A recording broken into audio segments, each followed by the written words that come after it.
মাছ এর মূর্তি রয়েছে। আমরা দেখছি কেউ কেউ বালুকা বেলায় তৈরি করছে কিছু, কেউ মোবাইল দেখে নিচ্ছে। এক্ষুনি পানিতে নামার তৈয়ারি, কিন্তু এটা তো সুইমিং স্যুট নয়। এখানে আমরা দেখছি একজন তটদেশে যাচ্ছে। এইটা হচ্ছে সেই লাইফগার্ড বসে আছে, দেখছে, অবজার্ভ করছে কোথাও কোনো শার্ক অ্যাটাক বা কেউ ডুবে যাচ্ছে কিনা। তৎক্ষণাৎ গিয়ে তাদের ওখানে ব্যবস্থা রয়েছে, বোট রয়েছে, আরও অনেক লাইফ সেভিং ম্যাটেরিয়ালস রয়েছে, সেগুলি নিয়ে তারা দৌড়ে চলে যাবে। এবং তারা হাইলি পেইড, এবং এখানে ক্যামেরাও রয়েছে, সব কিছু, everything. So this is Hong Kong, এটা মনে রাখতে হবে। Very secure city for everybody, special for children. Wow, বাচ্চাদের জন্যই মজা। ওরা কি জানে সমুদ্র কত বিশাল আর আমরা মানুষ কত ক্ষুদ্র। I love babies. ওয়াও, তারা সাঁতার কাটছে, আমি কাটার চেষ্টা করছে। এখানে আর একটি বেবি চেষ্টা করছে।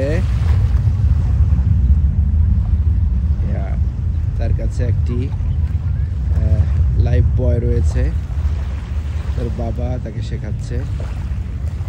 ঠিক এমনি করে আমার বাবা আমাকে সাইকেল শিখিয়েছিলেন, সাঁতার শিখিয়েছিলেন। পড়ে গিয়েছিলাম সাইকেল চালাতে গিয়ে, বাবা বলেছেন ভালো হয়েছে, পড়ে গিয়েছিস, এখন দ্রুত শিখবি। ওই যে পানিতে না নেমে কেউ শেখে না সাঁতার, আরেকটি কি বলে,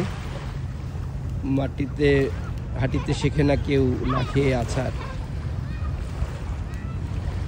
সুন্দর হংকং, একটু ঘুরিয়ে দেখাচ্ছি আপনাদেরকে। জায়গাটা আমার খুব ভালো লাগছে, আমি আর একটু যাবো। এখন তো অনেক মানুষ দেখতে পাচ্ছি সাঁতার কাটছে। ওয়াও, ব্রাভো, আমারও ইচ্ছে করছে। পানির দেশের মানুষ আমি।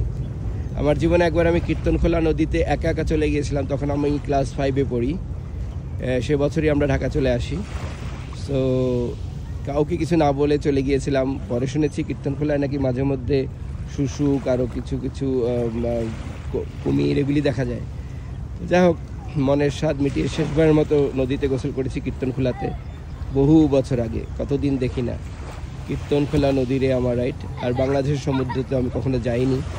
এনিওয়ে, নেভার মাইন্ড, বিশ্বের অন্যান্য দেশগুলির সমুদ্র সৈকত দেখছি, বাট নিজের দেশের সমুদ্র সৈকতটা দেখার অন্যরকম মজা নাকি। স্পিডবোট যাচ্ছে, nice view. Wow, I am excited, really very excited.